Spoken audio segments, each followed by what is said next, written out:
On a certain Saturday evening, I was scrolling to the depths of my phone. I might be slightly addicted to it. Don't tell anyone. Anyways, since I was going through a cooking phase at the time, 90% of my feed were recipe videos, including one of a mango cake. So it was basically asking me to make it. Hey ho! Good morning, good afternoon, and good evening, my friends and family. Today, I'm gonna make a cake. After repeated inspection of said video and thorough planning of the steps, I was sure nothing could go wrong.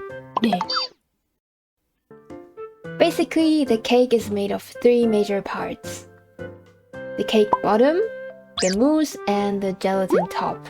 And we too shall proceed with this order.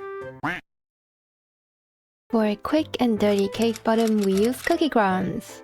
Based on the recipe, we use 90 grams of cookies and crush them into a bowl. Okay. I've also seen people use a Ziploc bag, and in hindsight, that might have been easier. But I kind of forgot to use my brain cells there.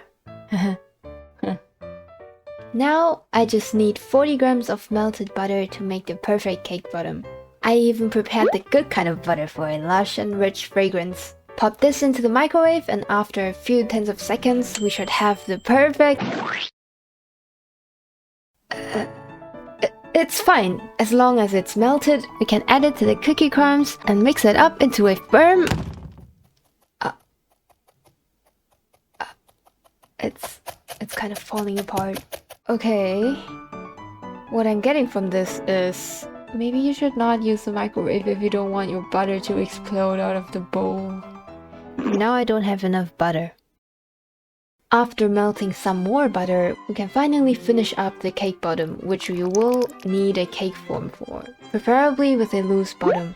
Make sure you properly press it into a solid foundation, and put it into the fridge for about 10 minutes.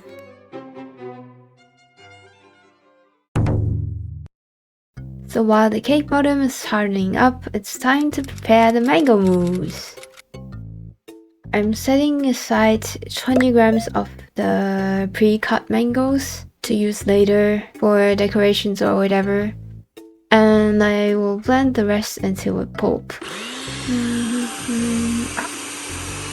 My neck hurts. I don't know why. I think I have some... what are they called? I have some tension in my neck, so it kind of hurts to turn. And of this pulp that I have, I'm setting aside another 40 grams for the gelatin top. And so I'll end up with 240 grams of mango pulp. Mango pulp! So the ingredients that I just blended in, basically you just whip and mix everything together.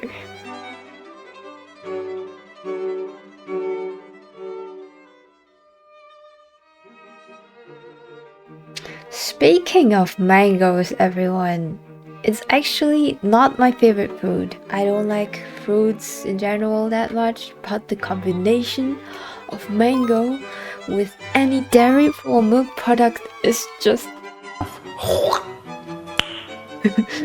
just goes so well with the mellowness of it. Oh, and coconut milk is like the best of all. Have you heard of mango sago, perhaps? Ooh, that rhymed. You can thank me later. I think it's a kind of summer dessert. Oh, by the way, make sure you don't over whip your cream. Also be careful when you mix it in with the mango pulp, because you might crush your bubbles, but they are very important for the fluffiness of the mousse.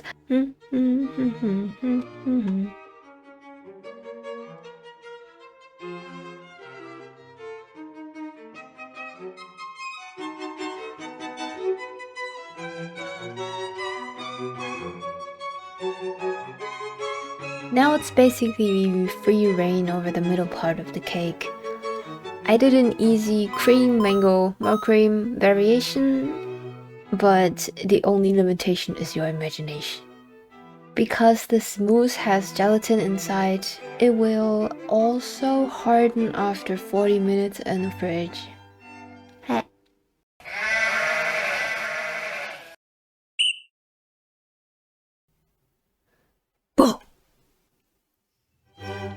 It's been 40 minutes.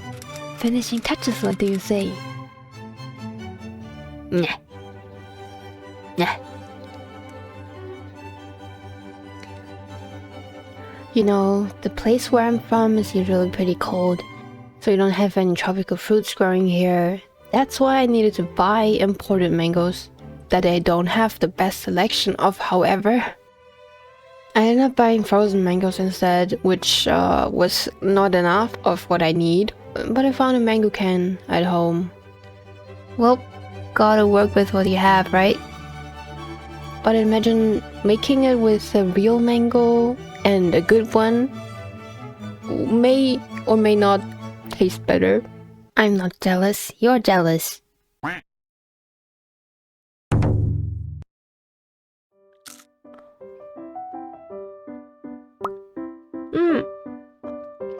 So, at first, the fragrance of the butter makes its presence known throughout your mouth, and the crunchiness of the cookie base.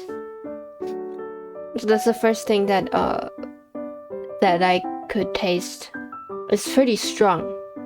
Must be the good butter. And then afterwards, you can taste the slight sourness of the mango. It goes really well with the cream, but you know, it's like a synergy between the mellowness of the butter and the slight sourness of the mango and the fruitiness. Very nice. And the good thing about this recipe is that you don't need an oven. I think most people have an oven, but I'm too lazy to clean it sometimes, so I like to avoid it if I can.